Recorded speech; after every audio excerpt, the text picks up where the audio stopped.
Hola, ¿qué tal? Muy buenos días. Qué gusto, Buenos días. qué gusto volver a verles. Hola, Roselbet, Susana, Elizabeth, Gustavo, Fernanda, Fernando, Julio, Lourdes, Marta, Héctor, Salomón, Abel. Bueno, y los que no mencioné es que no los veo ahorita en pantalla, pero qué gusto estar con ustedes en este módulo. Hoy vamos a ver el uso de la pauta y régimen de radio y televisión. Déjenme empezar a compartir la presentación. Un momento.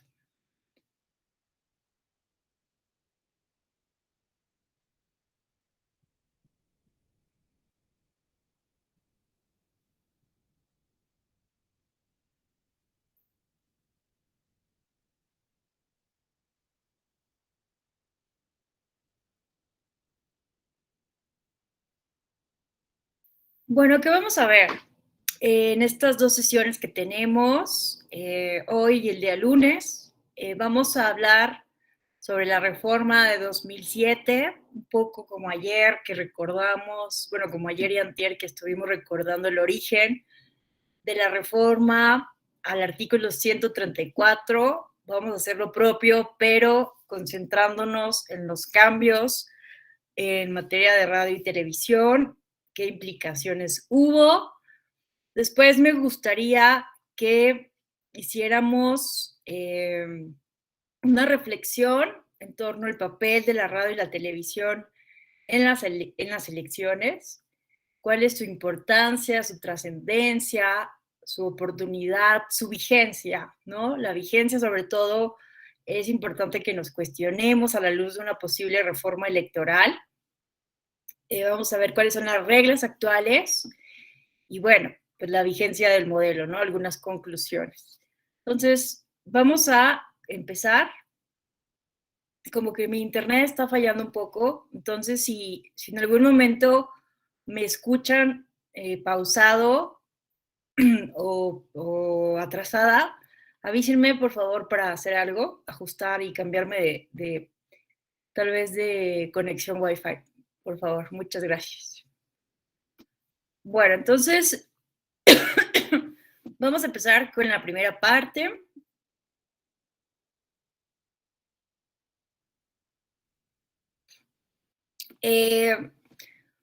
Nuestra actual regulación en materia de radio y televisión, ¿verdad? Pues tiene su origen, al igual que la reforma del 134 constitucional, en el proceso electoral de 2006.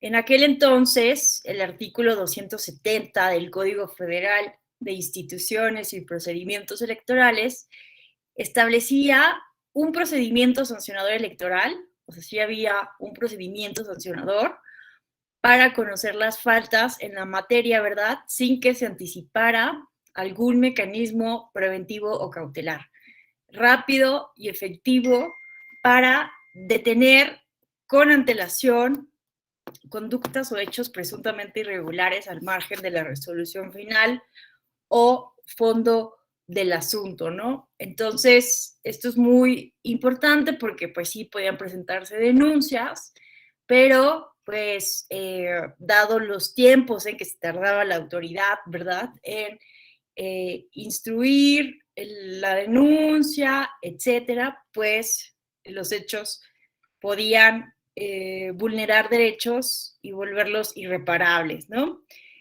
Entonces, el 13 de marzo de 2006, la Coalición por el Bien de Todos solicitó al Consejo General del IFE que retirara toda la propaganda que incumpliera con la Constitución Política de los Estados Unidos Mexicanos. El Consejo General determinó que esto era improcedente, ¿no? Porque, pues recordaremos que empezaron toda esta serie de spots, ¿verdad? Vamos a ver algunos para contextualizarnos de nuevo en la elección y a ver cómo ven estos spots a la luz de 2021, ¿no?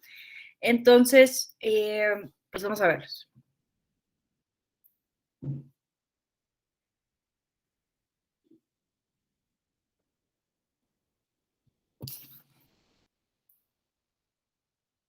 Ahora Resulta que los segundos pisos y las pensiones de López Obrador se hicieron con buen gobierno, ahorro y honradez. ¿A quién quieren engañar? López Obrador permitió estos delitos. No se puede confiar en él. López Obrador es un peligro para México. Bueno, es este famoso, ¿no? De López Obrador es un peligro para México. Tenemos este otro.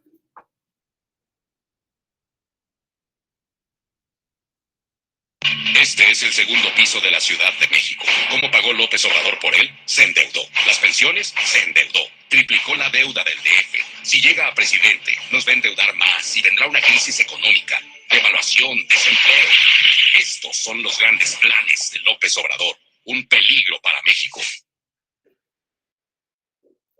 Y finalmente este, que es del Consejo Coordinador Empresarial.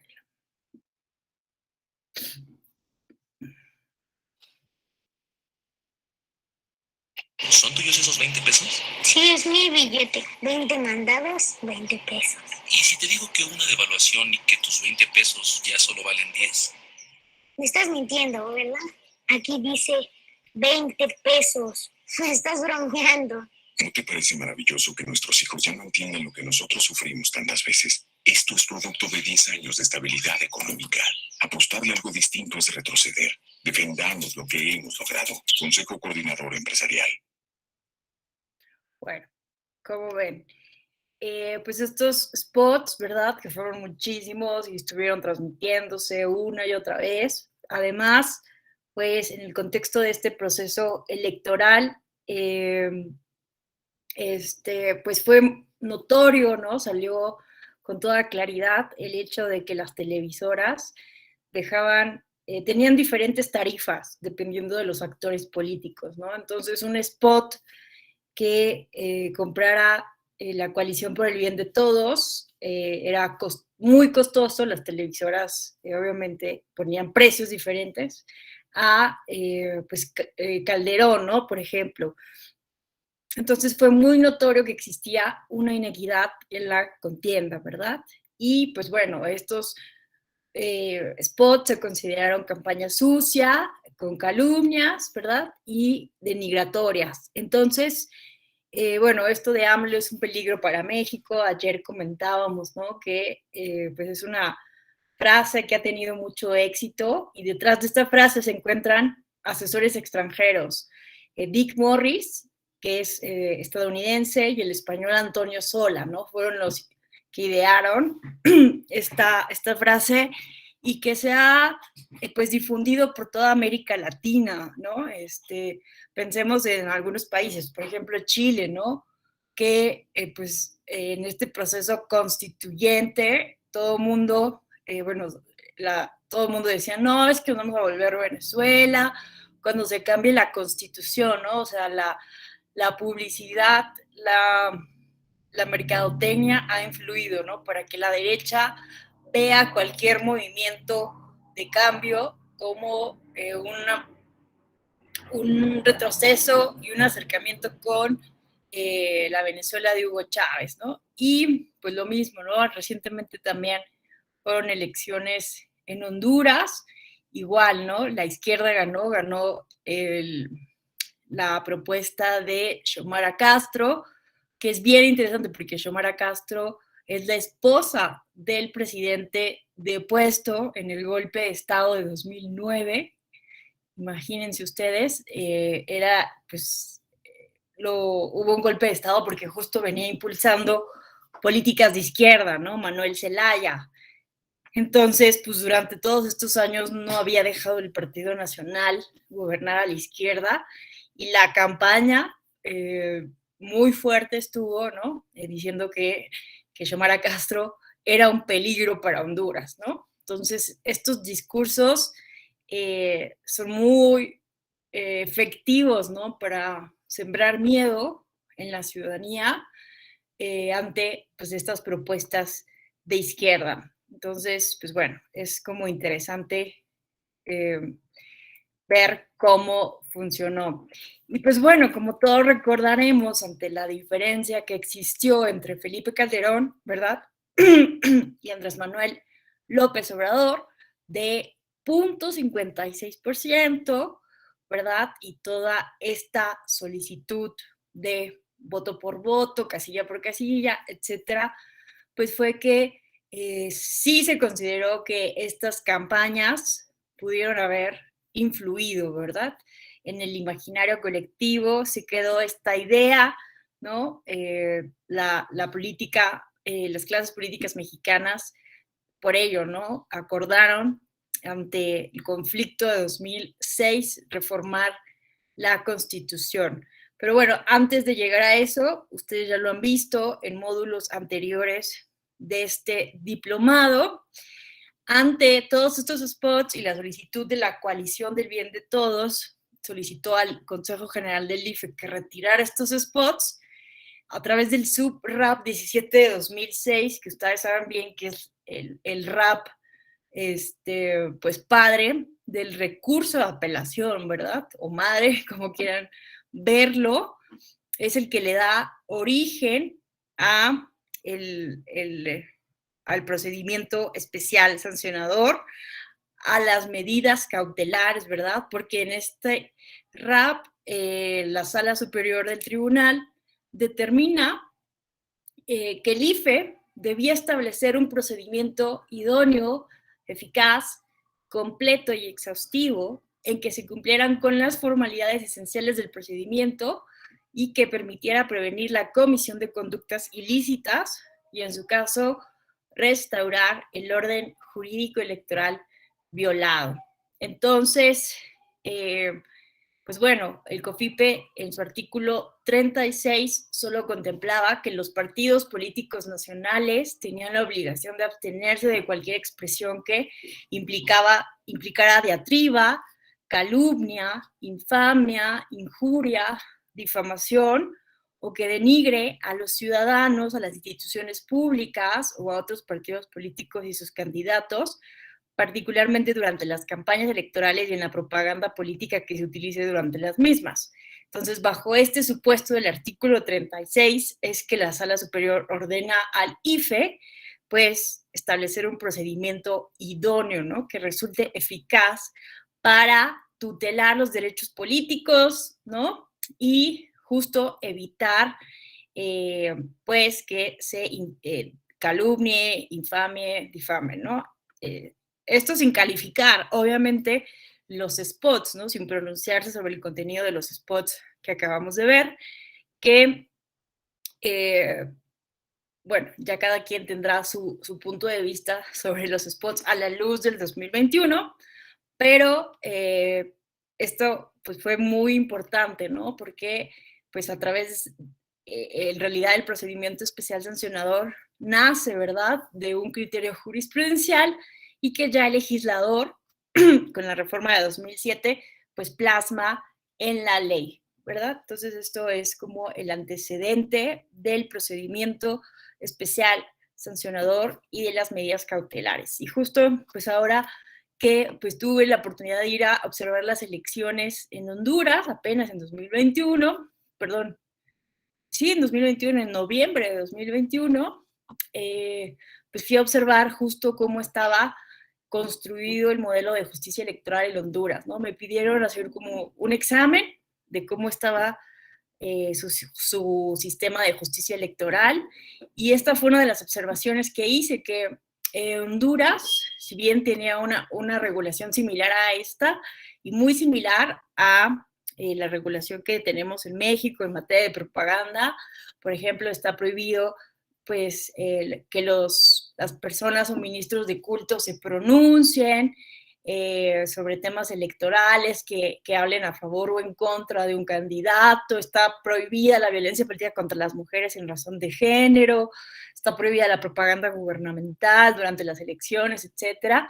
Y muchas de estas regulaciones porque México ha sido pues un ejemplo a seguir para algunos países de América Latina en cuanto a sus instituciones electorales y a su regulación, justo derivado de la crisis que hubo en 2017 en Honduras, en que se reeligió el presidente, el expresidente, que que ahora no le dieron la visa en Estados Unidos por ser considerado pues enemigo de la democracia. Pero bueno, ese no es el punto, sino el punto es que ante la crisis que suscitó esa reelección que avaló su Suprema Corte en Honduras, hubo una serie de manifestaciones y más de 20 personas fallecidas producto pues, de la violencia que se suscitó y de la represión del Estado. Entonces, pues las elecciones de 2021 eran muy importantes y el Congreso de Honduras justo invita a la OEA para pedirle que le ayude a reformar su sistema electoral y a crear un sistema sólido de justicia electoral. Y pues la OEA utiliza el modelo mexicano para hacer recomendaciones a Honduras. Se adoptan las recomendaciones de Honduras, crea dos instituciones muy parecidas al INE y al Tribunal Electoral, solo que pues con todavía muchas deficiencias, porque por ejemplo el amparo en materia electoral todavía procede en Honduras, entonces el ciudadano o la ciudadana tiene que recurrir ante la instancia administrativa electoral, luego ante la jurisdiccional electoral y todavía tiene que ir a la Corte Suprema de Justicia en materia de justicia constitucional a través de amparo.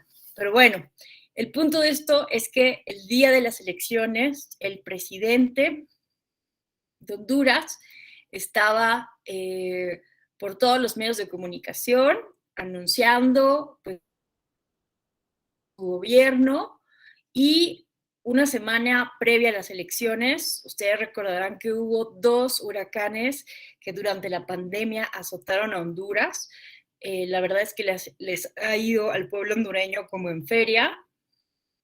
No es gratuita todas las caravanas de migrantes que llegan a nuestro país queriendo ir a Estados Unidos. La verdad sí es muy triste la situación, pero el punto de todo esto que les quiero decir es que una semana antes de las elecciones, con motivo de estos huracanes, el presidente aprueba otorgar un dinero, ¿no? Un bono de ayuda a todas las personas que habían tenido pues pérdidas patrimoniales y económicas a causa de estos huracanes, una semana antes. Entonces tú podías ver en muchísimos lugares, oficinas públicas de Honduras, a la gente formada para recibir esta ayuda, cuando pues, ya tenía muchísimo tiempo que habían pasado lo de los huracanes, ¿no? Entonces, pues eso, la autoridad electoral no tenía o no tiene actualmente este procedimiento idóneo, eficaz, completo,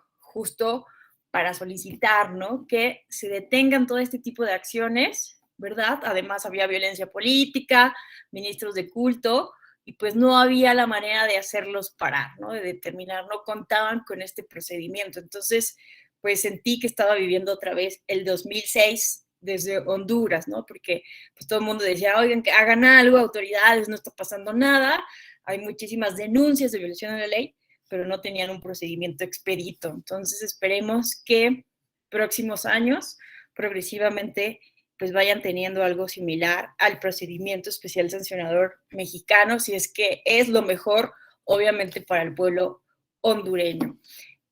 Y entonces esto fue lo que ocurrió, pero al final, ya en la calificación de la elección, en el juicio de inconformidad, pues esta fue la conclusión a la que llegó la Sala Superior del análisis específicamente de estos spots.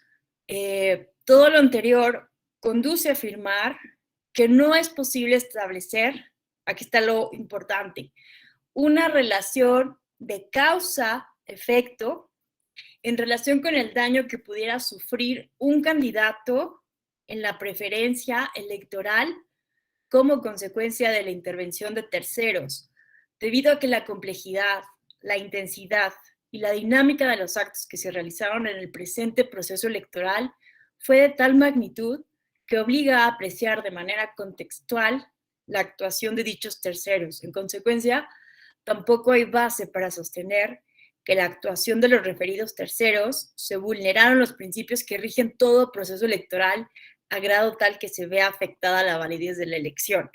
En pocas palabras, no se puede comprobar ¿no? Que estos spots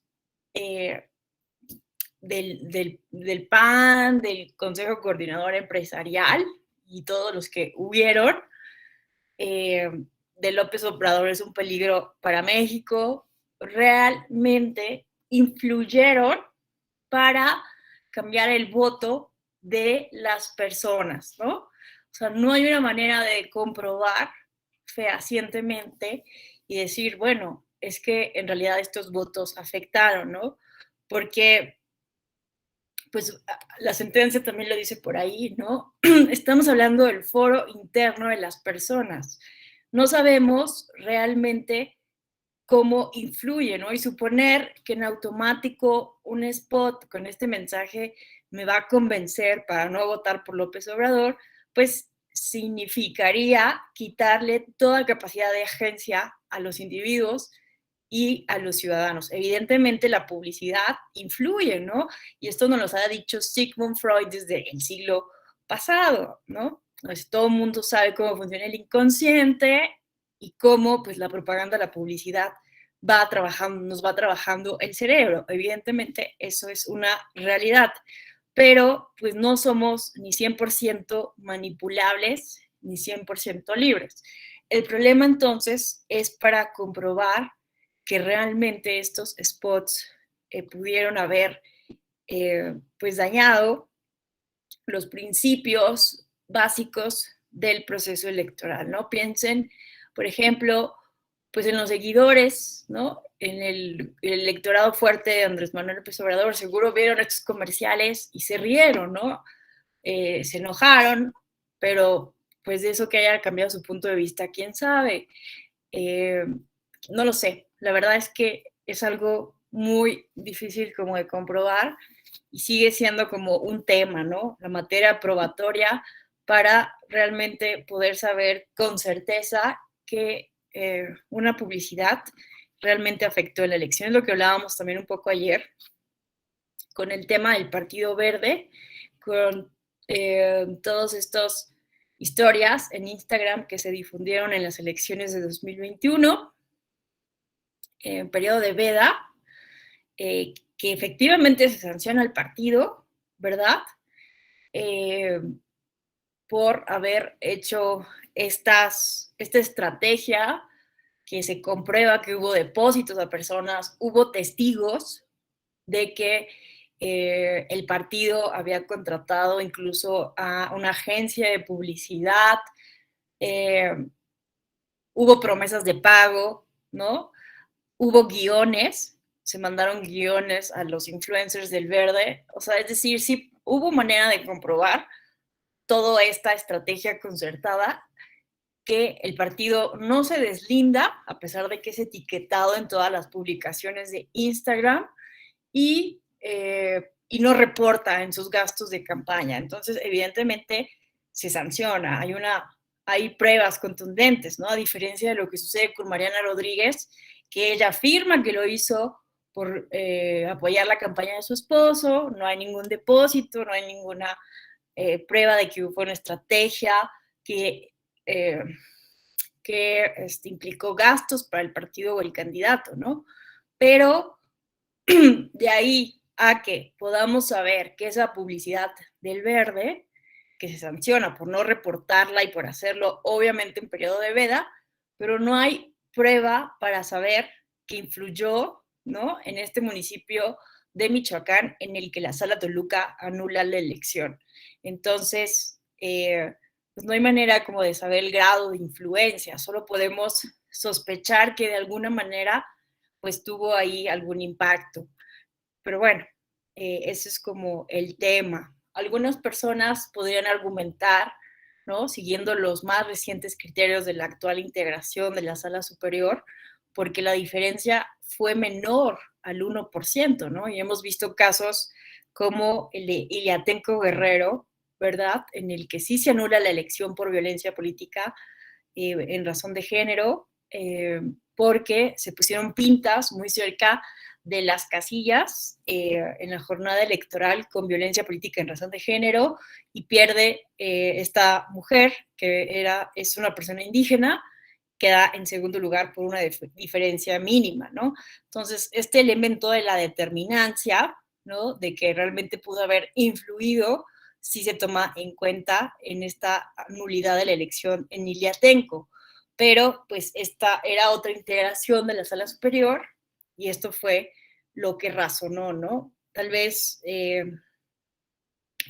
hubiera faltado considerar esta diferencia del 0.56% en el análisis, ¿no? Que no da certeza plena de si influyó o no influyó. En fin, hay un libro muy bueno que se les recomiendo que se llama Hablaron así, hablan las actas, es de José Antonio Crespo y justo pues él investiga, ¿no? Todo lo que pasó en la elección de 2006 y pues tiene una postura muy crítica. Obviamente él no defiende que hubo fraude, ¿no? Las hipótesis de fraude realmente son un despropósito, ¿no? No hubo ningún fraude concertado desde las instituciones electorales.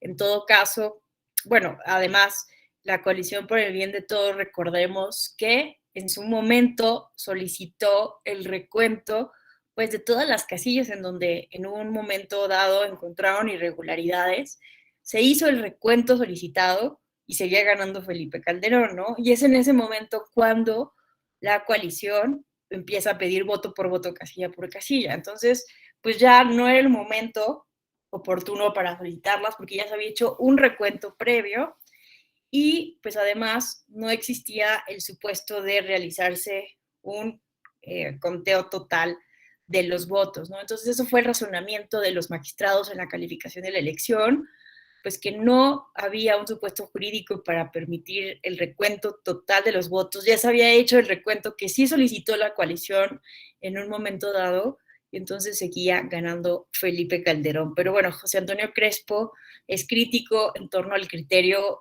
pues excesivamente formalista de los magistrados en 2006 y que pues en aras de dejar todo bien claro hubiera sido bueno pues abrir las casillas, ¿no? Es lo que critica José Antonio Crespo porque pues del análisis que hace pues sí deja la duda de que tal vez si se hubieran abierto de nuevo todas las casillas, a lo mejor se hubiera cambiado el porcentaje, se hubiera podido cambiar de ganador, pero es una hipótesis, ¿no?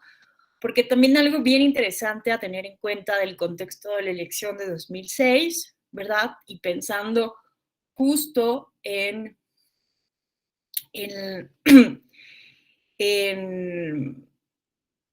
el acuerdo que emite el Consejo General del IFE, que también ese fue un error terrible y justo en Honduras conocí a Rodrigo Morales, que era consejero en aquel entonces del IFE, y él presidía la comisión del el conteo rápido, ¿no? Y él fue, ¿no? El que llevó esa propuesta justo a el Consejo General, que era presidido por Ugalde, y entonces, pues los consejeros, esta fue una propuesta del comité matemático, ¿no? De decir, oigan, es que el conteo rápido, recuerden que es una muestra estadística de algunas casillas representativas el día de la elección que permiten saber cuál es la tendencia de la votación.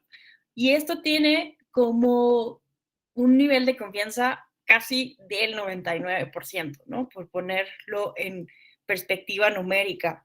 Entonces, el comité matemático, siempre hay un comité, ¿no? Que asesora muy bien al Instituto, bueno, en aquel entonces Federal Electoral, para hacer este conteo rápido. Y ojo, nunca ha fallado, nunca se ha equivocado el conteo rápido del IFE, nunca.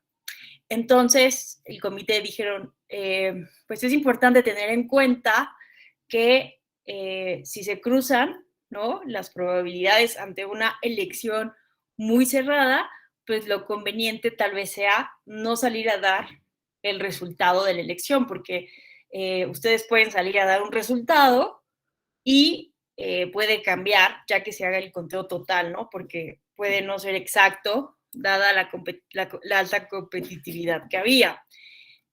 Y eso fue lo que pasó, ¿no? Los consejeros del IFE acordaron y lo anunciaron a la opinión pública a través de un acuerdo que no iban a salir a decir el resultado de la elección a través del conteo rápido si es que el resultado se empalmara, ¿no?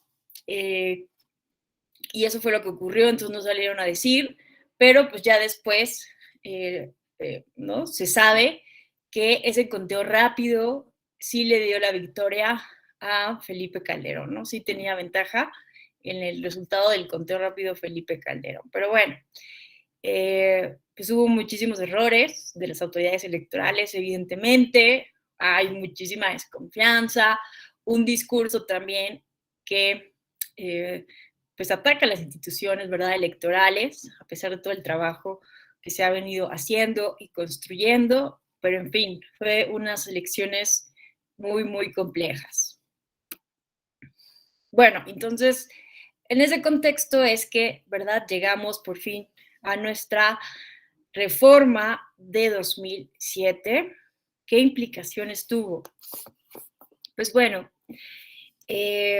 la prohibición de contratación de tiempos en radio y televisión para cualquier persona, ya sea física o moral, ¿verdad? Se creó el procedimiento especial sancionador, la incorporación de estas medidas cautelares, que insisto, son bien importantes porque de lo contrario, pues no hay manera de proteger los bienes jurídicos tutelados por las leyes electorales, por la Constitución, ¿verdad? Medidas que garantizaran que determinados actores puedan realizar determinadas expresiones, derecho de réplica, ¿verdad? El derecho de réplica por fin se empieza a regular. Las medidas que restringen ciertas expresiones de ciertos actores, como la prohibición de la denigración, la calumnia y la propaganda gubernamental, aunque cabe decir que pues la denigración a las instituciones, si bien es una prohibición que viene de la elección de de la reforma de 2007, pues esto se retira, ¿verdad? En la reforma de 2014. Entonces, actualmente es posible denigrar a las instituciones, porque las instituciones, pues no son, las instituciones electorales no son objetos de derechos políticos como tal, entonces pues no pasa nada si se les critica, ¿no? Deben de ser, obviamente, expuestas a un mayor grado de escrutinio público, ¿no? Pero la calumnia sigue siendo una infracción en materia electoral y eso todavía es un tema que se puede discutir, ¿no? ¿Qué tanto sigue siendo válido mantener esta prohibición en la calumnia? Pues, bueno, los periodistas, ustedes lo saben bien, no son objetos de sanción por calumnia, ¿no? En un criterio que ha venido reiterando la Sala Superior del Tribunal Electoral, en el sentido de que se debe de proteger la función del periodista, ¿no? Entonces, muchas veces los periodistas, pues, subían notas, ¿verdad?, para decir que X o Y candidato habían hecho, pues, tal cosa, y pues se les denunciaba por calumniar, ¿no? Entonces, pues esto realmente es bien peligroso en materia de libertad de expresión y en el ejercicio de la función periodística. Recordemos que México es el país más peligroso para ejercer el periodismo. En lo que va tan solo de 2022, ya van 4 periodistas asesinados. Entonces, pues me parece, la verdad, en lo particular, muy importante esta protección al ejercicio del periodismo y que pues no sean objeto de calumnia electoral. Entonces hay una presunción de licitud, ¿no? Lo que dicen los periodistas tiene una presunción de licitud, de que es lícito lo que están diciendo, que es realmente siguiendo una ética periodística, salvo prueba en contrario, ¿no? Obviamente si hay pruebas de que el periodista realmente está pues, haciendo con dolo una violación a la ley, pues ya se puede proceder de otra manera, pero de entrada se presupone que todo el discurso está amparado bajo el ejercicio de la libertad de expresión. También se incorporaron medidas que consolidaron al hoy INE como árbitro no solo de la contienda electoral, sino específicamente de las expresiones político-electorales en radio y televisión. Entonces, a partir de entonces, del 2007, el INE, el entonces IFE, pues se volvió el administrador único de los tiempos en radio y televisión, y pues también en aquel entonces sí fue el árbitro de la contienda electoral, porque el IFE era el que resolvía estos procedimientos especiales sancionadores y emitía las medidas cautelares, ¿verdad? Entonces, pues bueno, esto fueron las principales implicaciones. Ahora, ¿cuáles fueron los objetivos explícitos de la reforma que podemos encontrar en la exposición de motivos? Pues bueno, la idea era disminuir en forma significativa el gasto en campañas electorales, en concreto buscando evitar el riesgo de que intereses ilegales o ilegítimos a través del dinero puedan influir en la vida de los partidos políticos y en el curso de las campañas electorales. Dos, el fortalecimiento de las atribuciones y facultades de las autoridades electorales federales a fin de superar las limitaciones que han enfrentado en su actuación, como darles mayor autoridad, ¿no? Y más dientes, por decirlo de alguna manera, para poder sancionar, impedir que actores ajenos al proceso electoral incidan en las campañas electorales y sus resultados a través de los medios de comunicación, ¿no? Entonces, básicamente es evitar que el dinero, que el poder, pues desbalance el equilibrio que debe existir en toda contienda electoral en materia de comunicación política. ¿Cuáles fueron los objetivos implícitas? Normas que también impidan que el uso del poder público a favor o en contra de cualquier partido político o candidato a cargo de elección popular, y también el uso del mismo poder para promover ambiciones personales de índole política, ¿no? Esto más enfocado a pues, los cambios que hubieron en torno al 134 constitucional. Entonces, pues a partir de 2007 empezaron a implementarse todos estos cambios. Pues la verdad es que hubo muchísimas resistencias, todos los medios de comunicación se pusieron bravísimos. Yo recuerdo muchísimo, ¿no? Que se juntaron hasta, ¿no? En la televisión podías ver hasta los de Ventaneando, que se juntaron creo que con otros de Televisa, no me acuerdo, algo así, y que justo estaban bien enojados, diciéndole a la ciudadanía que lo que habían hecho bueno, el legislativo con el Instituto Federal Electoral era una violación a la libertad de expresión, una limitación terrible. Entonces, pues realmente fue eh, pues algo muy una reforma muy importante, que además pues llevaba el consenso de todas las fuerzas políticas. Entonces pues fue realmente una lucha directa, ¿no? Una pugna directa entre el poder político y el poder mediático, ¿no? Fue algo muy fuerte, y pues justo para asegurar que todas las televisoras, las radiodifusoras, las repetidoras cumplieran con el mandato de esta reforma, es que se creó toda una infraestructura tecnológica, se crearon centros de monitoreo para poder pues monitorear las 24 horas del día todos los canales de televisión, las estaciones de radio, para realmente garantizar que se estuviera cumpliendo con el pautado que ordenara el Instituto Federal Electoral, ¿no? Entonces, pues por ello esta reforma fue en exceso carísima, porque pues son computadoras enormes, ¿no? Estos centros de monitoreo son antenas que se instalaron en diferentes puntos del país. Más adelante vemos los datos. Y entonces, pues esto implicó una millonada para el Instituto Federal Electoral. La verdad fue todo un reto, implementar esta reforma y todo un dineral, ¿no? Entonces, bueno, en 2014, apenas ayer estaba leyendo un texto de Jorge Alcocer en el número actual de la revista Voz y Voto, que como ayer les comentaba, justo habla de la reforma electoral que viene en camino. Y su texto, su artículo, que es el primero que viene en la revista, se llama Historia sin fin, ¿no?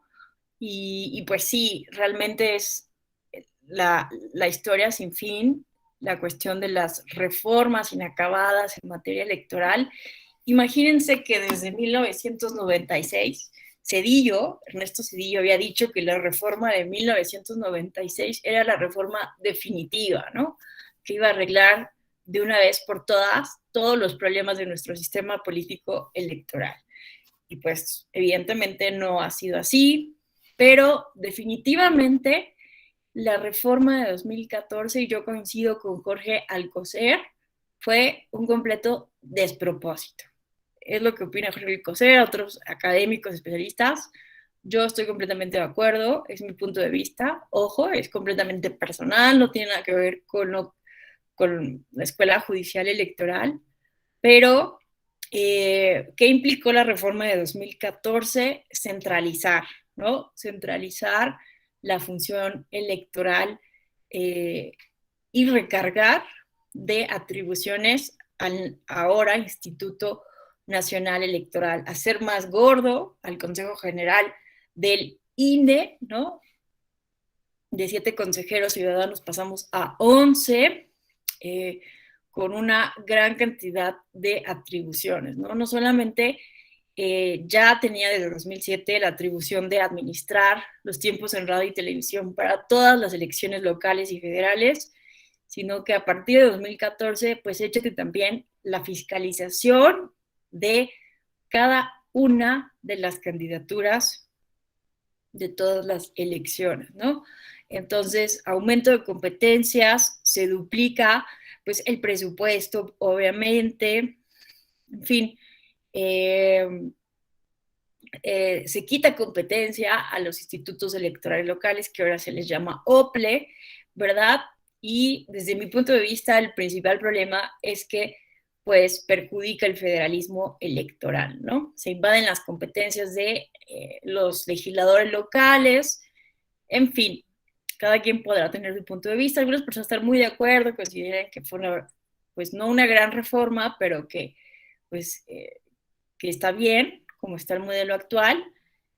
Y lo que pasa es que pues las instituciones electorales, la verdad, pues siempre están integradas por personas bien, bien profesionales, bien, bien comprometidas.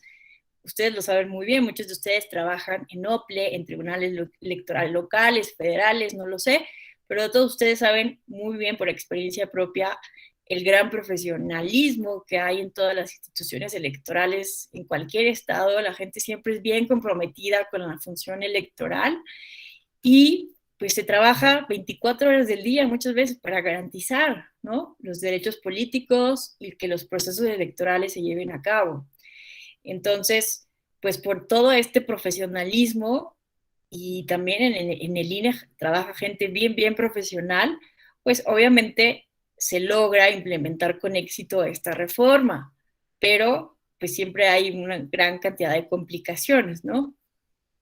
Pero bueno, esto es como una opinión meramente personal. En mi opinión, se tiene que confiar más en las entidades federativas porque pues el pretexto de la reforma de 2014 fue que los consejos generales de los OPLE, ¿verdad?, eran nombrados con mucha grilla de los congresos locales y que influían los gobernadores.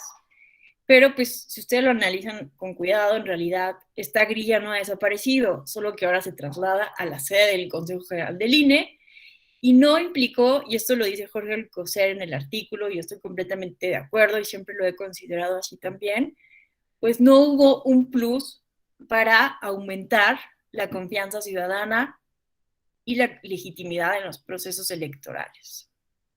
Entonces, si a mí me lo preguntan, pues la reforma no logró cumplir con sus objetivos. Entonces, fue más gasto y no hubo así como un cambio sustantivo en torno a la concepción ciudadana de los procesos electorales. Entonces, bueno, en torno al tema que nos ocupa, con esta reforma de 2014, pues hubo una redistribución de competencias. Ya lo venían diciendo varios consejeros electorales y consejeras del antes IFE, ¿no? Entre ellos José Woldenberg, por ejemplo, que se debía de reconsiderar que el Instituto Federal Electoral pues fuera juez y parte en la resolución de los procedimientos especiales sancionadores o, o que tuviera toda esta carga jurisdiccional, ¿no? Porque si lo pensamos a fondo, que son para resolver el procedimiento especial sancionador, se requiere de facultades materialmente jurisdiccionales para justo decidir el derecho que corresponde en un proceso sancionador. Si bien esto ocurre en el derecho administrativo, lo óptimo pues es que sea una instancia jurisdiccional, ¿verdad? Que sea la que determine lo que en derecho proceda. Entonces el Consejo General del IFE tenía una sobrecarga, ¿no? Para resolver estos procedimientos, además de que pues siempre estaban ahí todos los partidos políticos en la herradura del Consejo General. En fin, entonces hubo una redistribución de competencias para que fuera entonces la sala regional especializada quien se encargara a nivel federal de resolver los procedimientos especiales sancionadores. El INE es quien recibe la denuncia, la instruye, pero la sustancia y la resuelve la sala regional especializada. Y este modelo se ha seguido en la mayoría de las entidades federativas, lo decíamos ayer con excepción de Tabasco. Iba a revisar la otra entidad y se me fue. Prometo decírselos el lunes, cuáles son las entidades que todavía conservan pues esta facultad materialmente jurisdiccional para resolver los procedimientos especiales sancionadores, pero la mayoría de las entidades federativas siguen este modelo en que resuelve la autoridad jurisdiccional. Se eliminó, como les decía, el concepto de denigración en la propaganda electoral, en la acción de inconstitucionalidad 35 de 2014 y sus acumuladas 74, 76 y 83 del 14. Se considera, ¿no? La Suprema Corte consideró que el artículo 41, base 3, apartado C de la Constitución, solo protege a las personas frente a la propaganda política o electoral que las calumnie, más no así a las instituciones de expresiones que las puedan denigrar, ¿no? Entonces, es por esto que se considera eliminar, ¿verdad? La denigración a las instituciones electorales, ¿no? Y bueno, pues además es un derecho, ¿no? Y algo como normal de todo régimen democrático que la ciudadanía pueda abiertamente, pues, cuestionar, criticar, incluso con palabras un poco altisonantes, ¿verdad?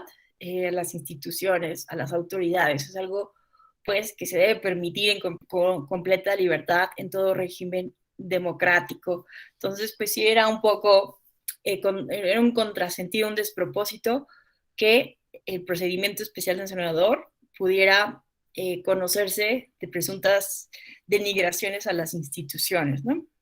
Por parte de actores políticos. Y bueno, el catálogo de conductas, ¿no?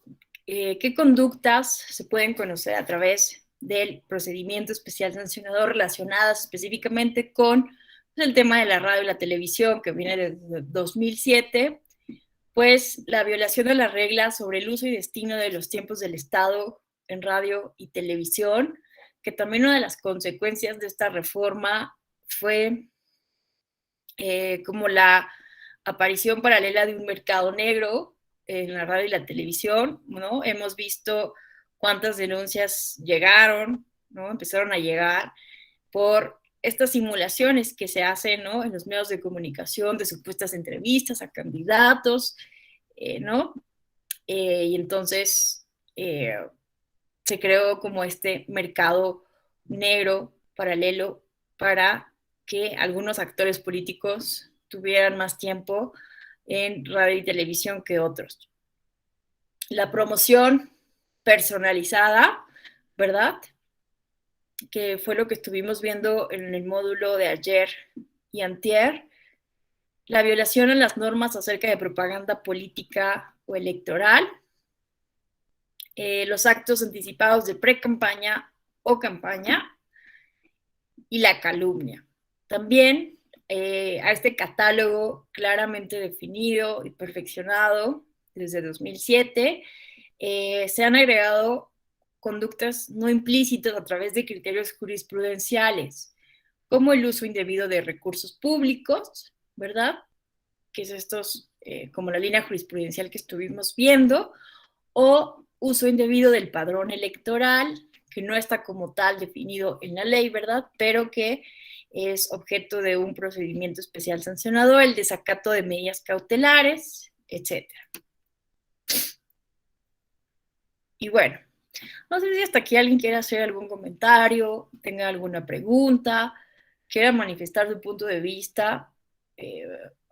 A lo mejor no están de acuerdo con lo que yo aquí he dicho y pueden expresar su punto de vista. Entonces, la verdad es que todas las opiniones son válidas. Entonces, adelante, si alguien quisiera comentar algo o cuestionar algo, este es el momento oportuno. O alguna reflexión que quieran hacer. ¿Todo bien? Bueno, entonces avanzamos, pero si durante la exposición también tienen alguna idea o reflexión que quisieran hacer, con toda confianza pueden alzar la mano o ponerlo en el chat, para que no sea tan aburrido, porque ahora sí me estoy echando un monólogo. Entonces, de verdad, si alguien quiere participar o decir algo, con toda confianza, podemos abrir el diálogo. Bueno, ahora me gustaría que cambiáramos un poco el enfoque de lo que hemos venido viendo y que analizáramos, pensáramos sobre el papel de la radio y la televisión en las elecciones. ¿Cuál es el auge? ¿Cuándo surge esta importancia de la radio y la televisión en las campañas electorales? Me gustaría, ¿no?, que busquemos comprender el fenómeno político de las campañas. Esto es muy, muy interesante y muy importante para comprender la transformación que estamos viviendo actualmente en materia de redes sociales, comunicación digital, y cuál es entonces el papel de la radio y la televisión. Vamos a ver algunos antecedentes. Vean ustedes que, pues básicamente, es bien importante pues tener en cuenta que si hay democracia, si hay elecciones, si aspiramos a una democracia, definitivamente pues van a haber campañas, ¿no? Van a existir campañas. Esto ha sido básicamente desde siempre, ¿no? Vean ustedes aquí, traje una imagen que busca un poco reflejar lo que ocurría en la antigua Roma, en donde pues los candidatos, que justo la palabra candidato viene de la palabra cándida. Cándida eran estas togas blancas, como esta persona que podemos ver aquí, que trae su toga blanca. Él era el candidato porque usaba esta cándida blanca, y era blanca porque en teoría los candidatos querían reflejar la pureza, la honestidad, y que eran aptos para ocupar los cargos públicos de la República Romana, ¿no? Entonces, pues las campañas era parte de la práctica de las elecciones de algunas magistraturas en la antigua Roma. Y entonces, por ejemplo, el candidato salía a la plaza pública con su nomenclator, que era una persona que se sabía los nombres de los comerciantes, de las personas más influyentes de Roma. Entonces iba caminando y el nomenclator le decía: oye, esta persona se llama tal, es tal, tal, tal, tiene tal negocio. Entonces el candidato iba y era bien importante que les hablara con su nombre pila, ¿no? Esto para decir como un mensaje de, pues mira, estoy hablándote a ti, te conozco, tenme confianza y vota por mí, ¿no? Entonces, pues es muy interesante ver que siempre ha habido estas maneras, ¿no? De influir en quienes tienen el poder de decidir, ¿no? Obviamente, pues las elecciones en Roma tienen, pues no se parecen muchísimo a las elecciones modernas en el mundo contemporáneo, porque pues no votaban todos los ciudadanos, los que tenían derecho a votar, sino que pues se recibían los votos y cuando ya se llegara a la cantidad de votos específica, se cerraban las elecciones, independientemente de si votaban todos, si se había agotado, se había dado oportunidad a todo el pueblo romano, ¿verdad? A quienes tuvieran esta calidad de ciudadanos de poder votar. Y bueno, no todos los cargos públicos eran también objeto de elección popular, algunas magistraturas sí lo eran, y entonces pues iban a hacer este tipo de campañas. También pues es posible, ¿no? Ver todavía las paredes en algunos lugares. Esto, por ejemplo, creo que está en Pompeya, no me haga mucho caso, pero bueno, es que a veces se me va la información precisa, pero vean, es posible encontrar algunas paredes con mensajes, ¿no? En latín, que invitaban a votar, ¿no? Entonces las personas, los candidatos, escribían en las paredes en Roma para pedir el voto de las personas.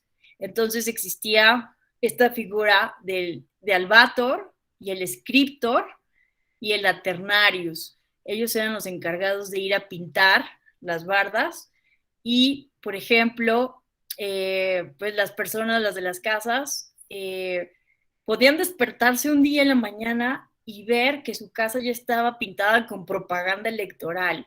Y entonces, si apoyaban al candidato, dejaban que su casa estuviera con esta propaganda y si no estaban de acuerdo, tenían que contratar a a un de albator para que volviera a pintar su casa, ¿no?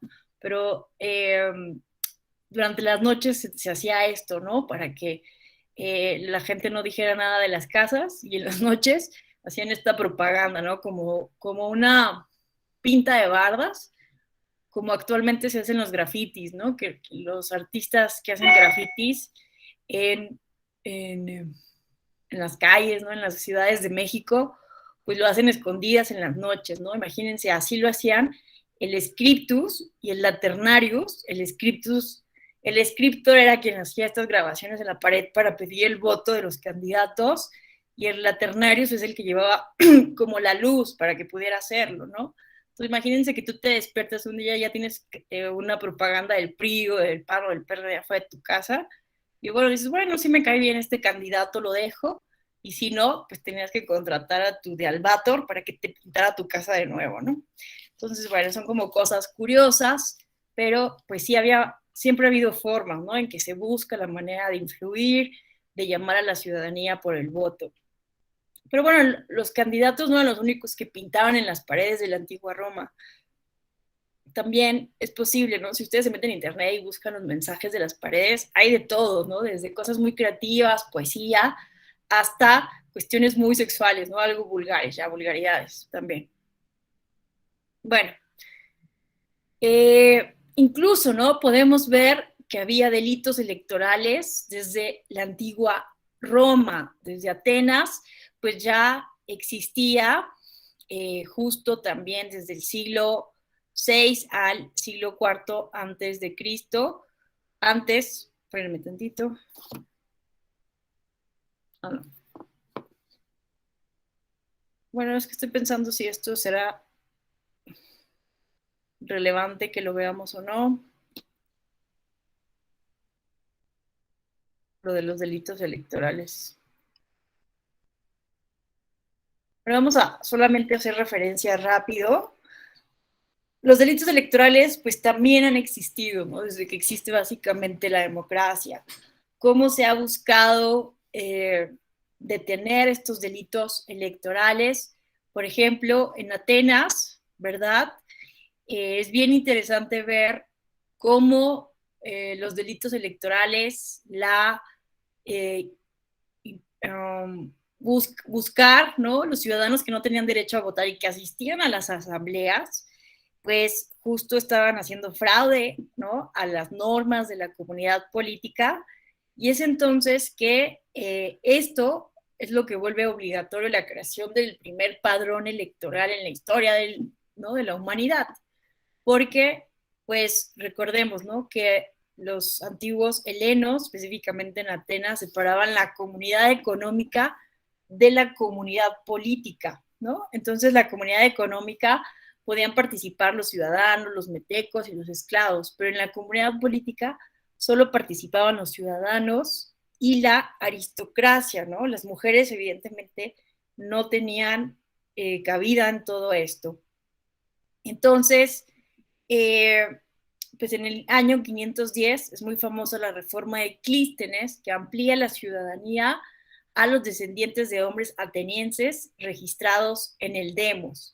Entonces, antes, pues solamente en la antigua Grecia, en Atenas, solamente los que eran ricos con ciertas propiedades tenían derecho a la ciudadanía, pero justo Clístenes amplía este derecho a quienes sean hijos de atenienses, ¿no?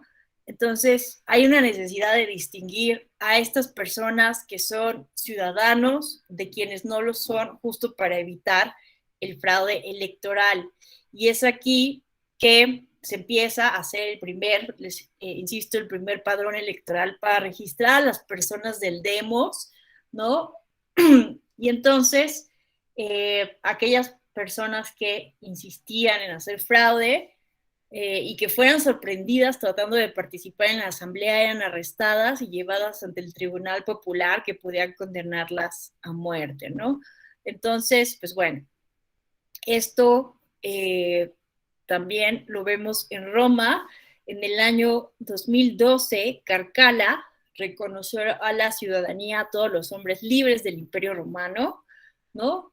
La ciudadanía ateniense pues fue mucho más elitista porque, y hereditaria, ¿no? La ciudadanía griega era mucho más hereditaria, de sangre, y los romanos no, se amplió a todos los hombres libres del imperio, ¿no? Entonces, hubo participación en deliberaciones de algunos ciudadanos y la elección de algunos magistrados.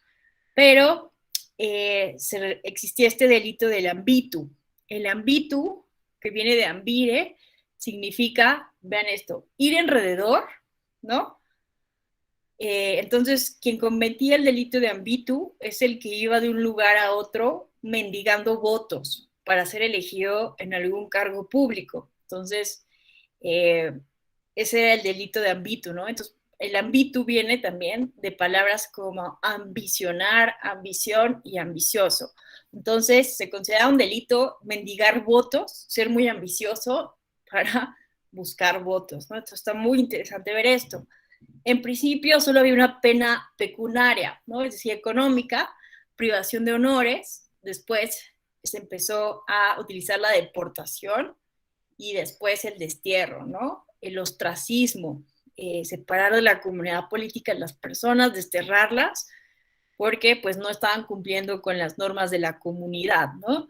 También ya esto se llevó a las leyes, la ley Cornelia Baelia, del año 1181 a.C., se inhabilitaba por 10 años para ser candidato.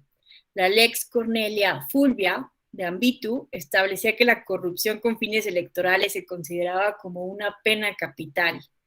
Y la Lex Licina de Sodalicis penalizaba la compra del voto.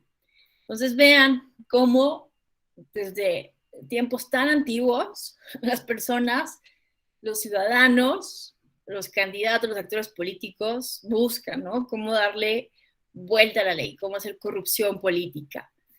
Entonces, pues bueno,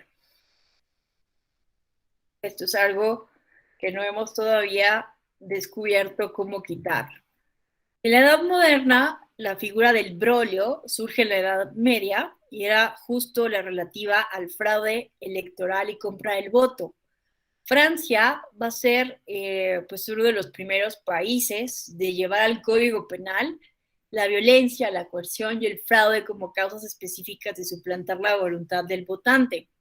En Colombia, por ejemplo, se copió básicamente esto en su código penal también, lo estipulado en el código francés, reprimiendo actos de violencia, falsedad de escrutinios y corrupción del elector, ¿no? Entonces, pues el código penal francés va a tener muchísima influencia en muchos países de América Latina. En México,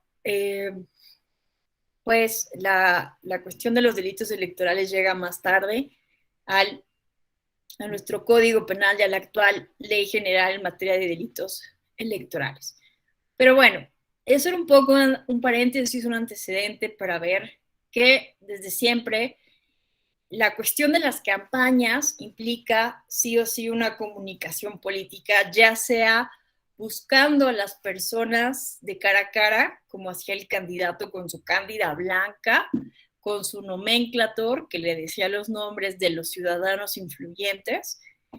Y esto pues lo vamos a ver también con la aparición de los primeros partidos políticos, ¿no? Y esto es aquí donde me gustaría que hiciéramos la reflexión, ¿no? La reflexión central. Porque los partidos políticos, recordemos que surgen en el Parlamento inglés, ¿no?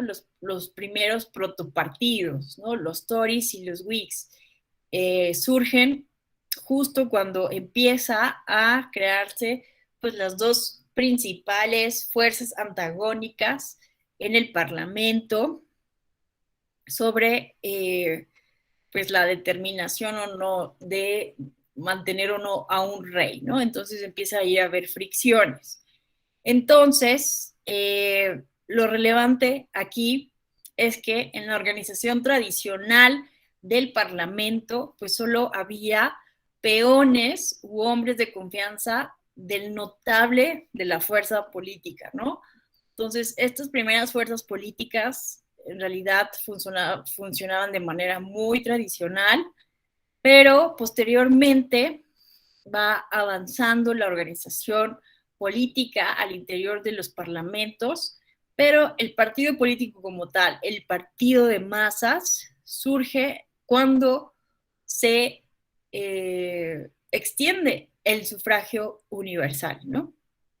Entonces, al principio, pues no había necesidad de ir a pedir el voto de nadie porque solamente no votaban pues las personas notables, ¿no? Era el voto censitario, las personas con propiedades, con ciertos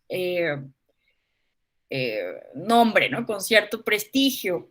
Y posteriormente es que surge la necesidad de la comunicación política de las campañas electorales justo con la extensión del sufragio universal, ¿no? En Europa, también en América, ¿no?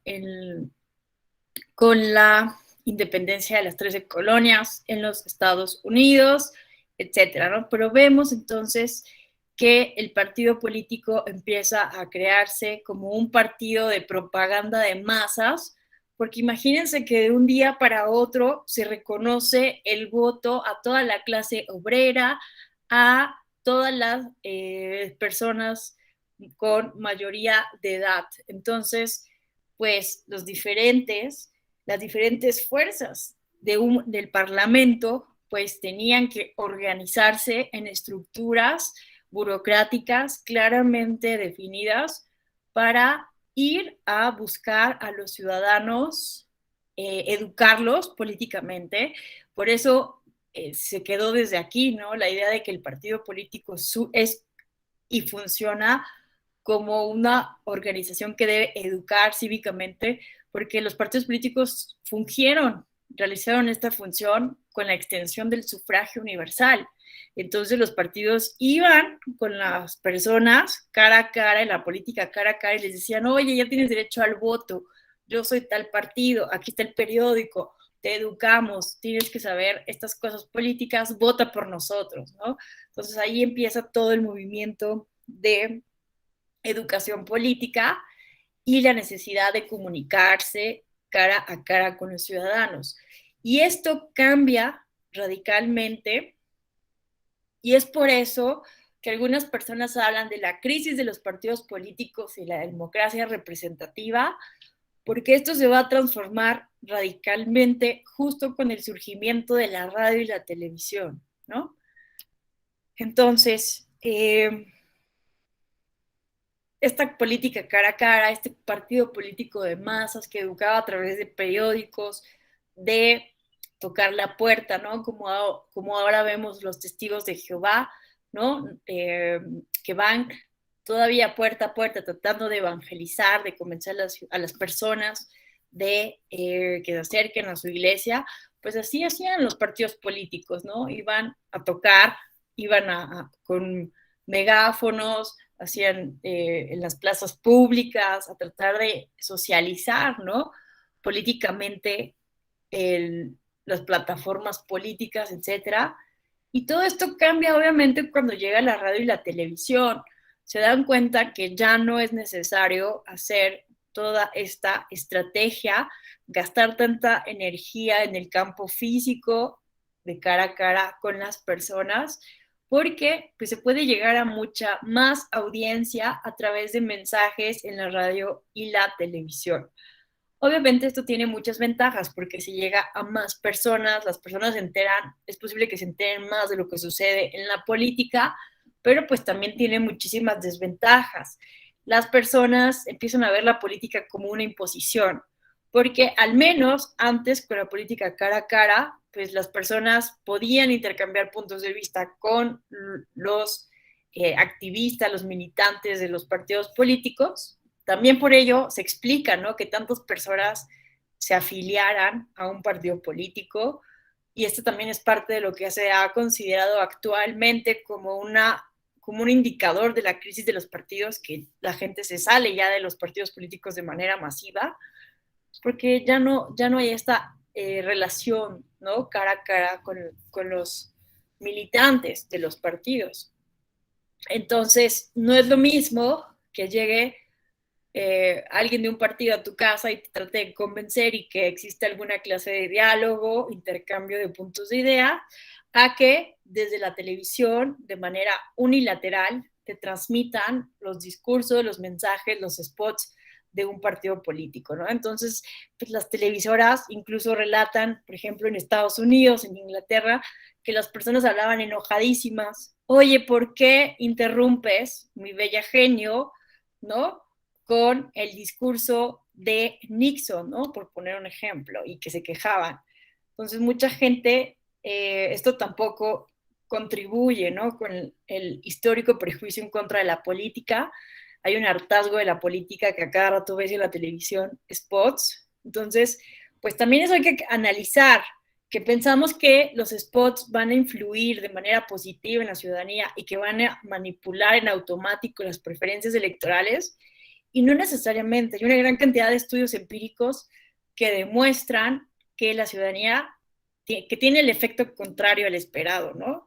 Es el efecto Barbara Streisand, ¿no? Que genera, en vez de generar adeptos, genera desencanto y hartazgo con la política. Además de que pues, los tiempos en radio y televisión se encarecieron, ¿no? Y bueno, aquí hay un ejemplo de que en realidad la ciudadanía, las personas le cambiaban de canal cuando empezaron los primeros programas políticos a aparecer en la televisión en Estados Unidos y en Inglaterra. Vean, por ejemplo, ¿no?, el discurso de Humphrey del 3 de septiembre de 1968 tuvo solo 7 millones de audiencia frente a los 10 millones de audiencia que tenía Mi Bella Genio, ¿no? O el discurso de Wallace del 30 de octubre de 1968 solo tuvo 6 millones frente a los 10 millones de audiencia de Mi Bella Genio, ¿no? O sea, 4 millones de personas decían, bye, yo no quiero ver esto, ¿no? Entonces, se veía como una imposición. Vean, ¿no? Good Guys, que tenía 10 millones frente a los 5 millones del discurso de Nixon del 31 de octubre de 1968. Entonces, bueno, es como para contrastar un poco. Bueno, esto lo tomé de un texto muy interesante de Luis López Guerra, que justo explica lo que estoy tratando aquí un poco de sintetizar, de que la crisis de los partidos políticos en realidad no es como una crisis, sino es un cambio, es una transformación, una adaptación a partir de la necesidad de comunicación política que existe en cada época, ¿no? Entonces, por ello es importante, pues, evaluar en qué momento nos encontramos en torno a la radio y la televisión, pensando en las necesidades reales de comunicación política de la era digital interconectada en la que actualmente estamos viviendo. Espérenme que ya se me revolvieron estas diapositivas. Y bueno, entonces las primeras regulaciones que existen en torno a las campañas electorales en la televisión provienen de la Corporación Británica de Radiodifusión, la BBC. Aplicó una regla de 14 días que prohibía la cobertura de cualquier asunto que fuera a ser debatido en el Parlamento durante las 2 semanas previas, como para darle pues neutralidad, tranquilidad, ¿no?, a las discusiones del Parlamento. No fue sino hasta 1951 que se transmitieron las primeras imágenes de elecciones partidistas. Los bloqueos obligatorios en la cobertura de las elecciones durante los días previos a la votación, que subsisten en países como Francia, pues constituyen una reliquia de aquellos tiempos, cuando los medios parecían hacer extraordinarios esfuerzos para no influir en los resultados de la elección, ¿no? Entonces vemos que en Inglaterra, en Francia, empiezan estas primeras regulaciones justo para intentar pues no influir indebidamente en las preferencias electorales, ¿no? Entonces existían estos bloqueos donde pues los medios no difundían nada, como en un periodo de veda, ¿no?, antes de los procesos electorales. Entonces, pues vemos en Francia el origen del llamado periodo de veda, del silencio electoral, para que la ciudadanía tenga manera de reflexionar en silencio, con calma, su voto. Los primeros debates. También, perritos, perdón. También tenemos, ¿no? Este es el primer debate televisado, ¿no?, que se transmitió en la televisión, y es el famoso debate Nixon contra Kennedy, ¿no? Este debate pues va a cambiar la manera de hacer política en todo el mundo, va a ser realmente muy influyente. Vamos a ver solo un poquitito la entrada para que pues un poco nos contextualicemos en la importancia que va a tener este formato de comunicación en la televisión para la democracia en todo el mundo.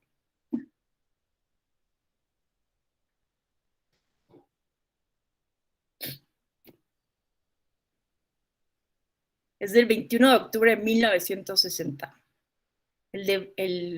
I'm Quincy Howe of ABC News, saying good evening from New York, where the two major candidates for President of the United States are about to engage in their fourth radio-television discussion of the present campaign.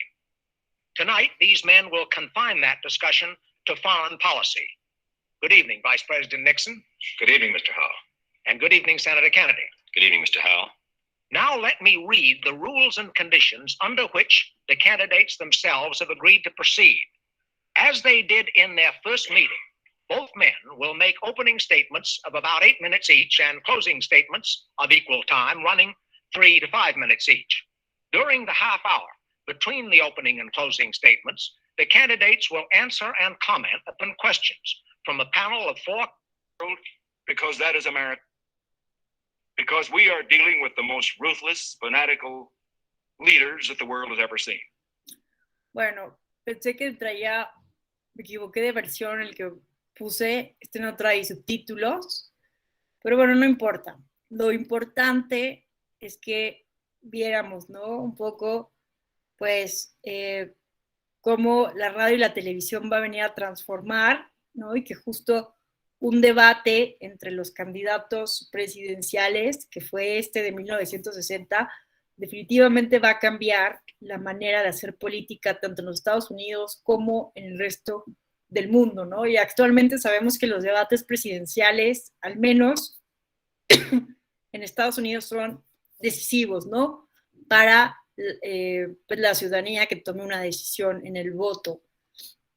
En México, pues cada vez tenemos más debates, hay regulación más específica, la importancia de que haya muchos debates, pero como que todavía hay críticas en torno al formato, ¿no? Todavía vemos muy acartonados a los candidatos que solo van como a dar speeches y no hay como este intercambio fuerte de ideas. Si luego tienen oportunidad, vean completo este debate, está muy bueno. Y pues bueno, no todos hablamos a la perfección inglés, entonces podemos buscarlo con subtítulos, ¿verdad? Entonces, bueno, es una invitación para que ustedes puedan verlo después, pero definitivamente es uno de los discursos, los debates más influyentes en la historia de la radio y la televisión en materia de comunicación política. Pero bueno, no sé si hasta aquí alguien quiere hacer algún comentario, alguna reflexión. ¿Cómo ven este tema de la influencia de la radio y la televisión en la comunicación política? Hola, ¿qué tal, Ernesto? Te escuchamos. Hola, buenas tardes ya a todos, ¿cómo están? Mire, estuve escuchando atentamente toda su ponencia y ciertamente hay muchos puntos que están debatibles. En un principio, pues estuvimos haciendo comparativas con el régimen venezolano, pero yo en ese sentido sí observo que no podemos compararnos con Venezuela, no porque el gobierno federal esté haciendo bien las cosas, porque decir eso sería también una mentira. Yo creo que este país sigue de pie gracias a sus instituciones, no tanto al Ejecutivo Federal, sino en este caso al Poder Judicial, que ciertamente ha representado un contrapeso a todas las malas decisiones. En relación a lo que se comenta de los medios de comunicación, pues esta semana podríamos catalogarla como una semana negra para la democracia, porque se ha atacado desde el puesto de poder a periodistas, los cuales algunos han sido paladines de la objetividad. Este es el caso de Aristegui, que en todas las administraciones pasadas siempre fue una persona muy crítica, muy férrea en sus posicionamientos. Incluso llegó a ser despedida de MBC Radio por posturas, ¿cómo se podrían decir?, que ponían en jaque al gobierno en turno. Y hoy es triste ver cómo una persona que ostenta el poder ejecutivo utiliza esos recursos públicos para atacar a personas, ¿sí? Entonces, en el sentido de que las personas vinculen a este personaje con Venezuela, con regímenes chavistas, regímenes de Bolivia, de Ecuador, etcétera, incluso de propio Nicaragua con este Ortega, pues sí hay muchas similitudes, sí hay muchos puntos de familiaridad con el modus operandi que lleva. No obstante, pues también estoy cierto que el Estado venezolano, por así decirlo, no tiene un poder judicial tan sólido, tan fuerte, tan autónomo. No tienen un Instituto Nacional Electoral que tenemos la gracia, aunque los partidos políticos de diferentes colores no lo quieran reconocer. Nuestro Instituto Nacional Electoral es una institución fuerte que ha sido garante en el fortalecimiento de la democracia del país. Por eso ya tenemos diferentes corrientes gobernándonos, ya hemos probado lo que... Yo no estoy muy a favor de las simetrías políticas, no me gusta mencionar izquierdas o derechas, porque para mí hay buenas personas, buenos políticos y malos políticos, independientemente del partido político al que pertenezcan. Por eso no me gusta mucho hacer ese tipo de simetrías políticas. Sin embargo, partiendo de que ya conocemos o que tenemos nosotros como sociedad conceptualizado qué es izquierda y qué es derecha, pues hemos probado los dos gobiernos, y no gracias a partidos políticos como tal, sino gracias a un árbitro que se ha caracterizado por imparcialidad. Esto es lo que le quería comentar y muchas gracias por esta magistral clase, maestro. Al contrario, muchas gracias a ti, Ernesto. Coincido contigo, ¿no? Definitivamente nuestras instituciones, afortunadamente, son instituciones sólidas, ¿no? El Poder Judicial, obviamente, no es perfecto, hay muchísimas fallas, todo sistema es corregible, perfeccionable, perfectible, ¿verdad? Perdón. Pero pues definitivamente es lo que ha podido pues generar ciertos contrapesos, ¿no? A pues algunos excesos, fallas, deficiencias de los poderes ejecutivos, ¿no? El actual presidente de la República, etcétera. Coincido contigo en el hecho de que es muy peligroso cómo se genera el discurso antiperiodistas, ¿no? Desde el poder ejecutivo es muy, muy peligroso. Tendría que haber mucha más prudencia, dado que pues, somos un país donde ejercer el periodismo es mega peligroso.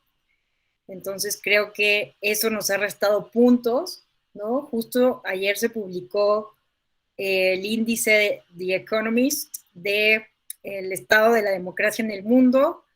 Y bueno, habría que ver, ¿no? Habría que ver la manera en que se creó el índice, porque ya hay debate en Twitter de la pertinencia o no de este indicador, pero pues ese tipo de cuestiones que mencionas, Ernesto, en general le han quitado puntos, ¿no? A México en cuanto a régimen democrático. Ahora parece que es un régimen híbrido, ¿no? Habría que verlo, pero definitivamente eso ha generado malestar, ¿no? Malestar en la ciudadanía, en la academia, etcétera. Entonces, pues bueno, hay muchas cosas que tenemos que aprender de nuestra situación actual, pero definitivamente, si no somos Venezuela, que se utiliza muchísimo, ¿no? Para compararnos. Y esto es una estrategia, ¿no? Es lo que yo quería como decir, y ojalá no se haya malinterpretado. Es la estrategia política que se utiliza en el marketing político justo para evitar que las personas voten por los proyectos de izquierda en México y en América Latina, ¿no? Y pues esto, como dices, puede tener puntos coincidencia, obviamente porque son proyectos de izquierda, pero pues todos tienen sus diferencias y sus contextos políticos. Entonces, pues bueno, gracias por este comentario, Ernesto. Vamos a escuchar ahora a Mariel.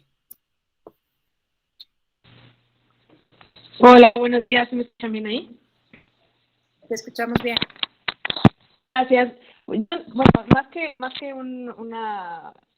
bueno, lo que quisiera comentar es una recomendación de una película que es del 2015, es con Sandra Bullock, se llama Expertos en Crisis, y en esta película ella es una consultora electoral que es contratada para las elecciones presidenciales de Bolivia, donde el candidato de la contrata pues va en los últimos lugares, y cómo se va desarrollando, me recuerda mucho a la campaña que comentabas al principio de López Obrador de que era un peligro para México, y cómo influye en este tipo de comentarios en el electorado al momento de decidir quién votar. Y bueno, al final en esta película, pues, entonces, primero, pues los consultores electorales no eran de Bolivia, eran de Estados Unidos, tienen otro punto de vista. Ellos lo que buscan, pues, al final de cuentas, es vender a su candidato, y lo venden por medio de crisis. Inventan una crisis o se agarran de la crisis que ya existe en su país, y al final venden como héroe al candidato que ellos quieren que gane, y la gente ya no lo ve como la mejor opción, sino como el menos peor, que los puede ayudar en ese momento a superar esa crisis, que bien o mal puede ser cierta o no, y que al final pues puede ir muy en contra de los intereses que realmente atañen a esa población, porque pues como lo venden los de Estados Unidos desde su punto de vista cultural y socioeconómico y político, y al final las necesidades del pueblo, en este caso del pueblo boliviano, que es donde se enmarca la película, pues son muy distintas a lo que realmente ofrece este candidato. Y bueno, creo que pues es una buena opción como para poder entender este tema un poco más a profundidad. Sí es como una sátira política esta película, pero pues que lejos de ser como mucha ficción, al contrario, es muy real, y creo que nos invita a meditar un poco lo que está ocurriendo en diferentes países. Pues no nos vamos tan lejos, también aquí en México, Y bueno, cómo esto influye en la decisión del electorado y las consecuencias que esto tiene al final de cuentas en la vida política de un país, que además va a influir en la vida, en la economía de miles de personas. Y bueno, hasta aquí mi participación. Qué interesante. Muchas gracias, Mariel. La película se llama Expertos en Crisis, ¿verdad? Nos preguntan en el chat. Sí, exacto. Sí, Muy Expertos bien. en Hay que Crisis. verla. Yo no la he visto, suena muy bien. Sí la quiero ver. Gracias por la recomendación. Y pues sí, justo es eso el tema. Cómo estas agencias consultoras, pues muchas veces fuera de toda consideración ética, ¿no? El objetivo es ganar elecciones, ¿no? Y muchas veces, pues, incluso vienen personas de otros países, fuera del contexto cultural específico de la sociedad, a manipular, ¿no? Eso es lo negativo, porque pues, la ciudadanía a través del miedo, de los proyectos políticos, es que los puede rechazar en un momento dado, ¿no? Entonces, pues sí podemos poner en duda la autenticidad de las elecciones, qué tan libre al final del día son los ciudadanos cuando pues están siendo atacados mediáticamente por cierto tipo de mensajes, ¿no? Hay quienes sostienen que realmente pues Donald Trump y Bolsonaro en Brasil ganaron por la desinformación. Hay quienes no están tan seguros de esa influencia, pero hay quienes sí aseguran, desde la academia con datos, que en Brasil ganó la desinformación con Bolsonaro. Entonces, pues sí es el reto que tenemos actualmente en las democracias, cómo hacemos para evitar que estas consultoras, expertas en las emociones, en los miedos de la ciudadanía, ¿verdad? Pues vimos lo que pasó con Cambridge Analytics, ¿verdad? Como Google, Facebook, Twitter, con los algoritmos también es posible ahora, pues, jugar con nuestras emociones, saben lo que quieren, lo que nos gustan, los que nos disgusta. Pues es un tema bien importante porque debemos de buscar que al final del día sea la voluntad ciudadana quien determine quién gana y no una estrategia ultra concertada que se basa en la manipulación, la desinformación y en los miedos, ¿no? Muchas gracias, Mariel. Ojalá que podamos verla todos este fin de semana, si es posible, y la comentamos, ¿va? Si no, pues no se preocupen, no es tarea ni nada. Pero si este fin de semana la podemos ver, el lunes la comentamos. No sé si alguien más quisiera hacer un comentario. Lourdes y Gala, claro.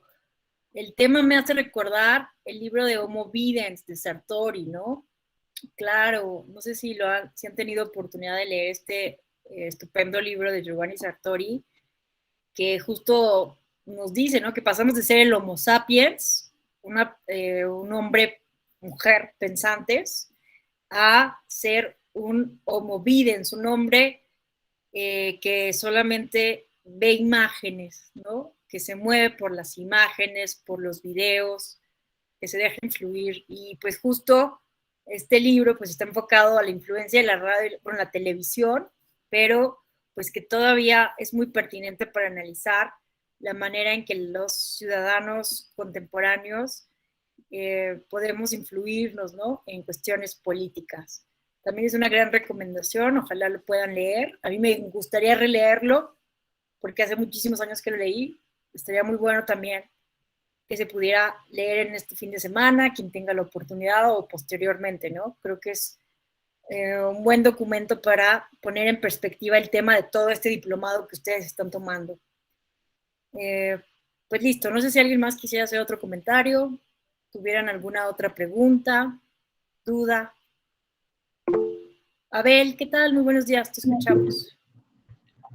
Buenas tardes, muchas gracias. Pues sí, lo que acaba de comentar en este módulo ha sido muy, muy importante.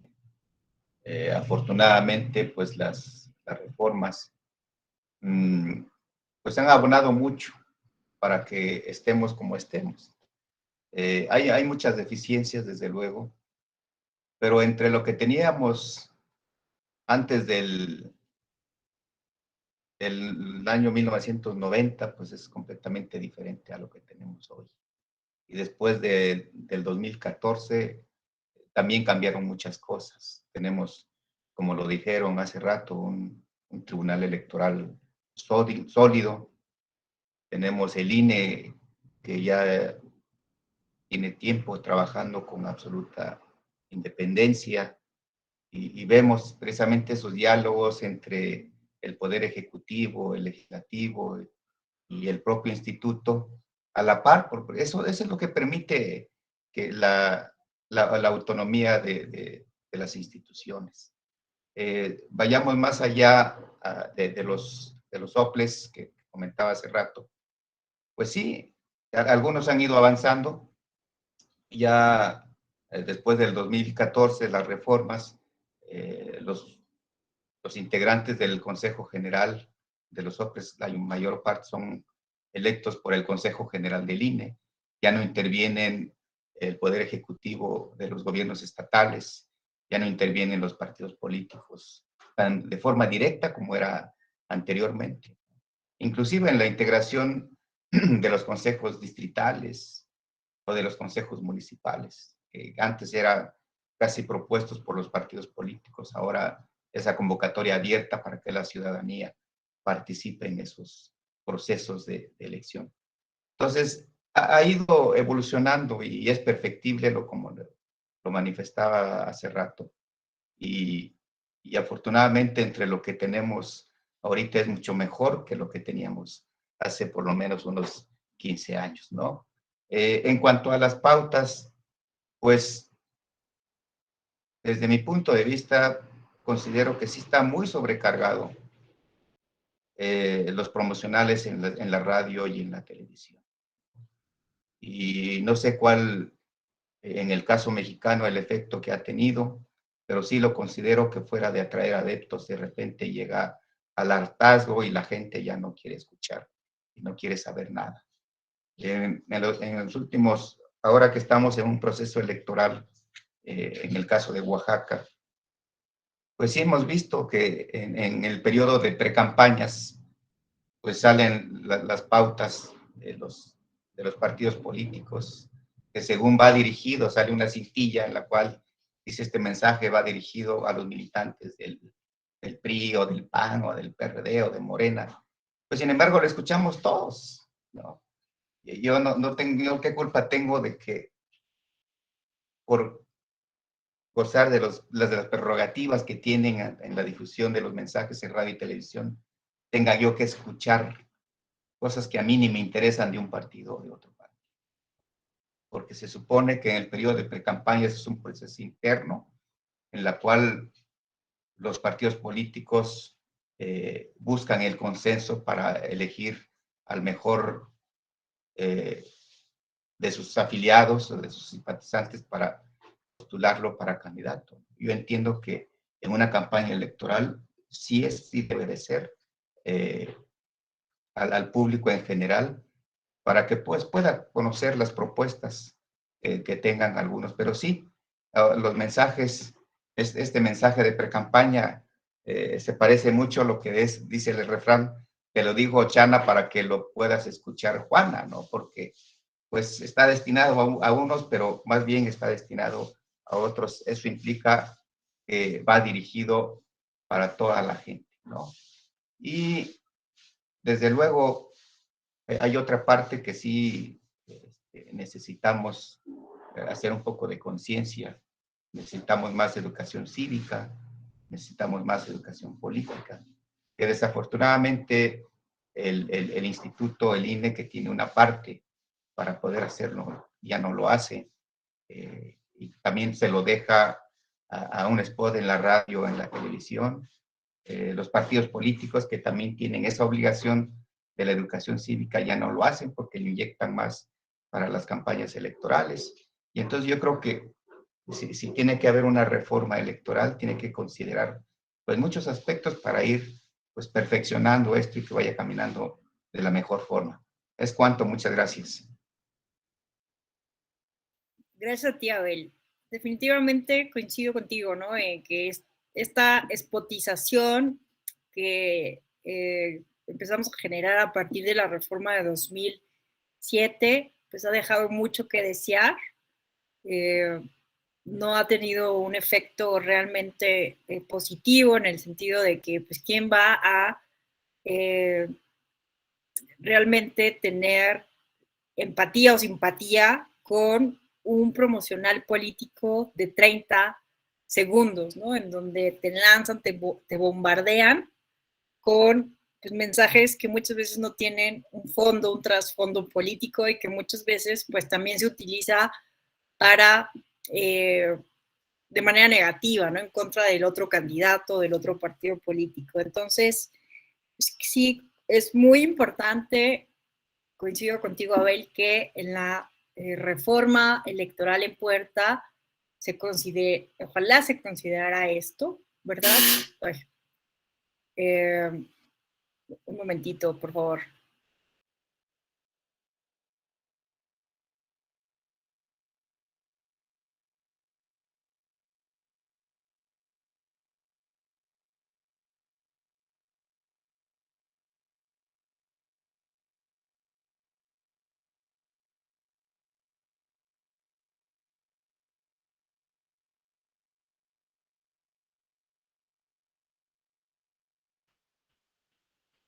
Listo, perdónenme.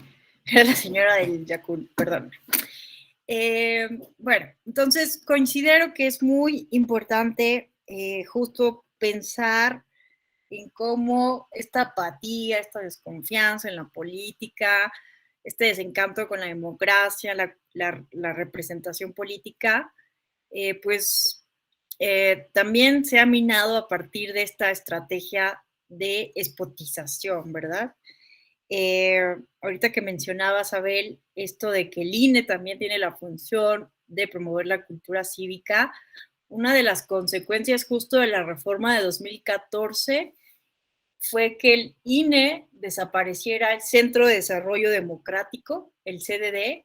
El IFE tenía pues una unidad, un centro que se encargaba pues de generar contenidos específicos de cultura política, de evaluar, ¿no?, la situación de la cultura política, de capacitar, no solamente a los funcionarios de casilla, ¿no?, sino en materia de cultura democrática.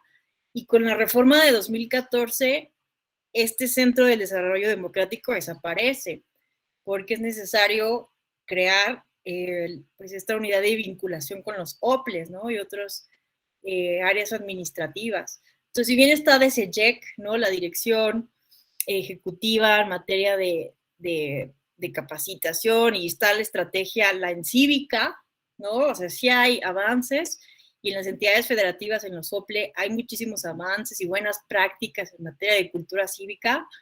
Pues sí vemos que un poco vino en detrimento, ¿no?, la reforma de 2014 con los avances que había hecho el IFE en ese sentido.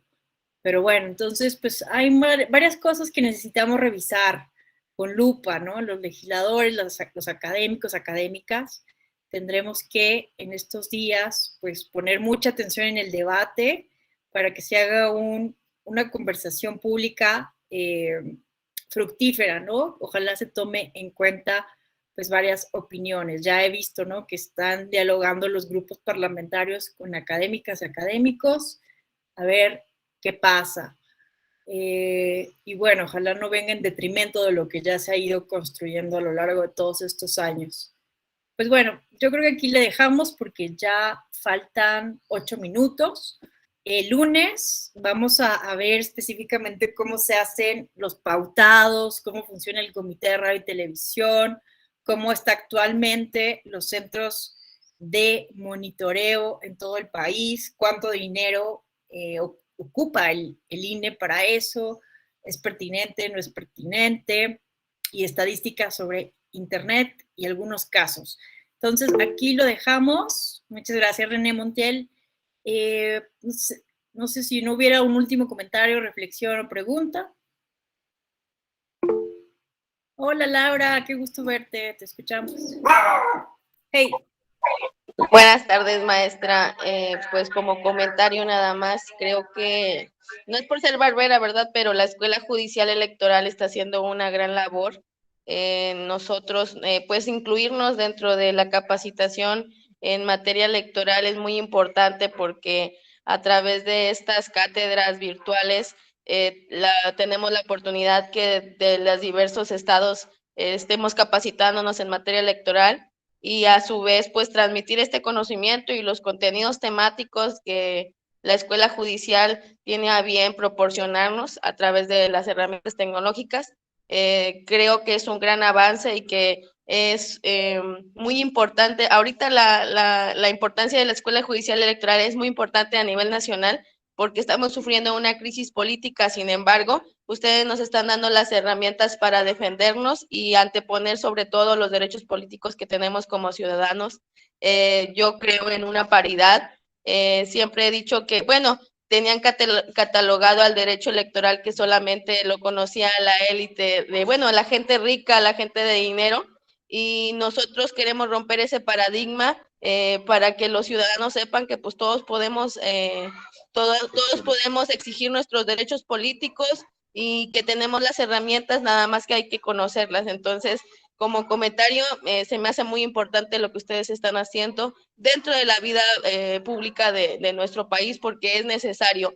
En las universidades, en la carrera, en las facultades de Derecho, no hay un contenido temático que le dé la importancia que ustedes le están dando al derecho electoral. Gracias, maestra, y muy buena clase. Muchas gracias, Laura, por tan amable comentario. La verdad es que sí, la Escuela Judicial Electoral supo aprovechar, ¿no?, este momento pandémico que desafortunadamente ha cobrado la vida de muchas personas y nos ha puesto en jaque a toda la humanidad, pero gracias a la tecnología de la información, pero sobre todo gracias a la confianza de todas y todos ustedes. Gracias a ustedes por su interés, por su constancia. Es que hemos creado esta pequeña comunidad, que ya ni tan pequeña, ¿no? Porque cuando vemos las cifras de capacitación, esta gran comunidad electoral la conformamos gracias a ustedes, que desde todos los puntos del país se conectan todos los días para pues hacer este diálogo tan importante para mejorar la democracia en nuestro país. Gracias a ti, Laura, y a todos ustedes por la confianza en la Escuela Judicial Electoral. La verdad es que ustedes hacen la riqueza y nos motivan todos los días a seguir preparándonos y a hacer mejor estas clases. Les agradezco muchísimo sus amables comentarios y pues nos vemos el lunes. Espero que tengan un excelente fin de semana. No se confíen de la pandemia, todavía sigue esto, pero pues bueno, acá seguimos. Les deseo buen fin de semana y excelente viernes. Muchas gracias. Igualmente aprovecho. Gracias, maestra. Gracias, hasta luego. Bye.